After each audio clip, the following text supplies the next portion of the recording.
Assalamualaikum warahmatullahi wabarakatuh.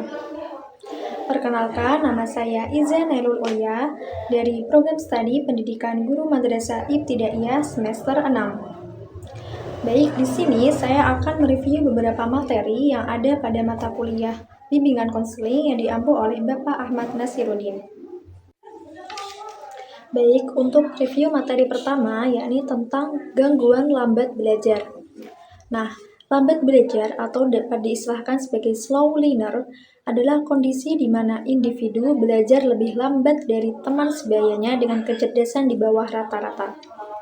Nah, karakteristik utama dari kondisi slow learner ini yakni meliputi keterbatasan kapasitas kognitif, memori dan daya ingat rendah, memiliki hambatan konsentrasi dan ketidakmampuan mengungkapkan ide. Nah, adapun penyebab dari lambat belajar ini bervariasi. Yakni pertama ada mencakup faktor prenatal, kemudian biologis, pasca kelahiran, lingkungan, keturunan, kurangnya rangsangan otak, motivasi rendah, masalah perhatian, dan perbedaan budaya. Nah, adapun untuk strategi bimbingan bagi anak yang mengalami slow learner atau gangguan lambat belajar ini yang efektif, yakni pertama, yakni melibatkan penyediaan fasilitas belajar yang sesuai untuk anak tersebut, langkah pembelajaran yang terstruktur, penggunaan pendekatan individual dan remedial atau evaluasi, serta metode pembelajaran yang variatif. Contohnya yakni ada metode ceramah, demonstrasi, tanya jawab, dan penugasan. Dan yang terpenting, adanya kolaborasi antara guru dengan kepala sekolah dan juga orang tua dari anak yang mengalami slow learner untuk dukungan dari rumah. Nah, untuk review materi yang kedua, yakni adalah materi tentang peran guru dalam bimbingan konseling.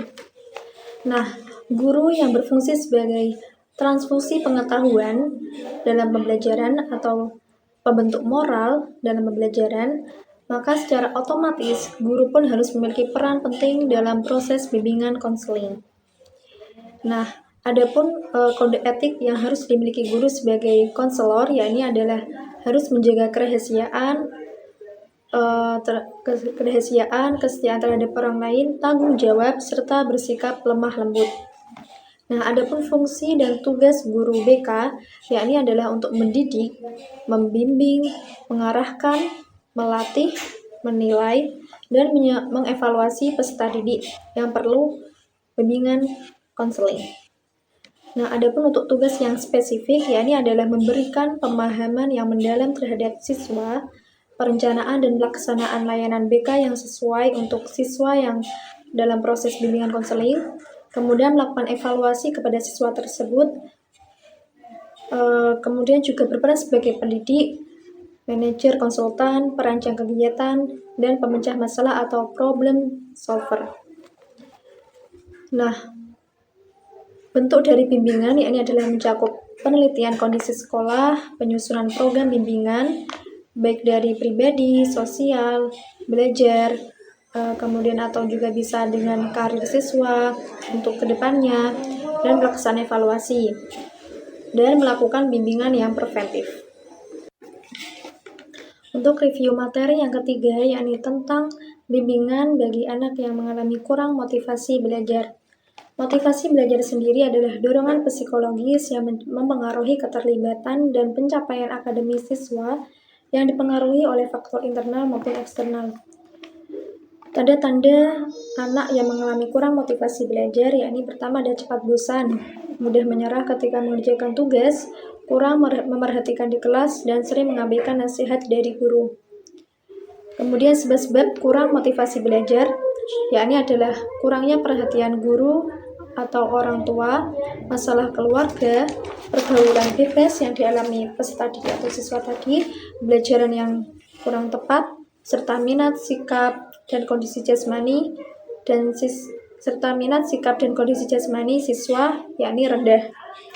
Kemudian teknik bimbingan bagi anak yang mengalami kurang motivasi belajar yakni adalah mengatur perilaku belajar sendiri, yakni guru bisa membimbing peserta didik agar mereka bisa mengatur jadwal untuk belajar secara mandiri. Kemudian memberikan penghargaan atau reward bagi peserta didik ketika mengerjakan soal di kelas. Kemudian fokus pada keinginan peserta didik, mungkin bisa seperti skill yang dikuasai peserta didik, nah guru bisa memfokuskan. Kemudian melakukan tindakan evaluasi dan memberikan contoh yang baik. Review materi yang keempat atau yang terakhir, ini tentang gangguan emosional. Emosi sendiri merupakan respon psikosiologis terhadap situasi, bisa positif maupun negatif. Gangguan emosional diartikan sebagai beban kecemasan, neurotik, atau perilaku psikotik yang menyebabkan penyesuaian sosial yang salah. Adapun ciri-ciri dari orang yang mengalami gangguan emosional atau peserta didik, yakni tidak mau belajar tanpa sebab, kesulitan berinteraksi, perilaku tidak semestinya atau sering menyimpang atau sering bisa dikatakan sebagai agak nakal, kesedihan yang terus-menerus, dan tanda fisik kecemasan. Nah, adapun beberapa faktor penyebab dari peserta didik yang mengalami gangguan emosional, yakni pertama dari biologis, kemudian dari lingkungan keluarga, yakni artinya adalah pola asuh dari orang tua, atau mungkin tidak harmonis dalam lingkungan keluarga. Kemudian lingkungan yang dari sekolah, yakni adalah aturan dari sekolah yang agak kaku, tuntutan yang agak berlebihan untuk siswanya, dan perilaku gurunya. Kemudian yang lingkungan luar keluarga atau lingkungan di masyarakat, ini adalah pergaulan yang negatif, mungkin bisa peserta didik atau anak itu sering bergaul dengan anak-anak yang agak nakal. Kemudian kesenjangan sosial dan kesenjangan sosial. Nah, adapun gejala yang dialami anak yang mengalami gangguan emosional, yaitu pertama adalah depresi. Mungkin dia sering sedih, kemudian atau dia sering sedih, apatis, menarik diri dari kelompok teman-temannya, sering menarik diri gitu kan, sering menyendiri.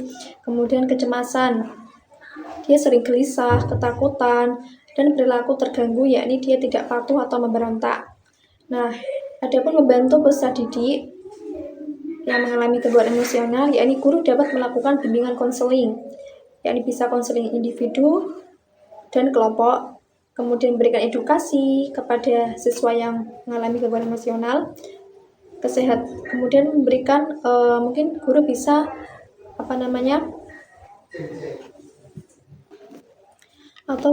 mendatangkan konselor yang ahli dalam bidangnya atau psikiater untuk memberikan edukasi atau menangani anak yang mengalami gangguan emosional terkait mentalnya. Kemudian pelatihan keterampilan emosional, penyediaan sumber daya, mendorong keterlibatan orang tua, penyuluhan, monitoring perkembangan, melakukan pengembangan program, pencegahan, serta menjadi sumber dukungan dan pemahaman. Jadi guru memang memiliki peran yang sangat penting untuk bimbingan konseling di sekolah. Nah, itulah beberapa review materi dari saya terkait mata kuliah bimbingan dan konseling. Kurang lebihnya mohon maaf. Wassalamualaikum warahmatullahi wabarakatuh.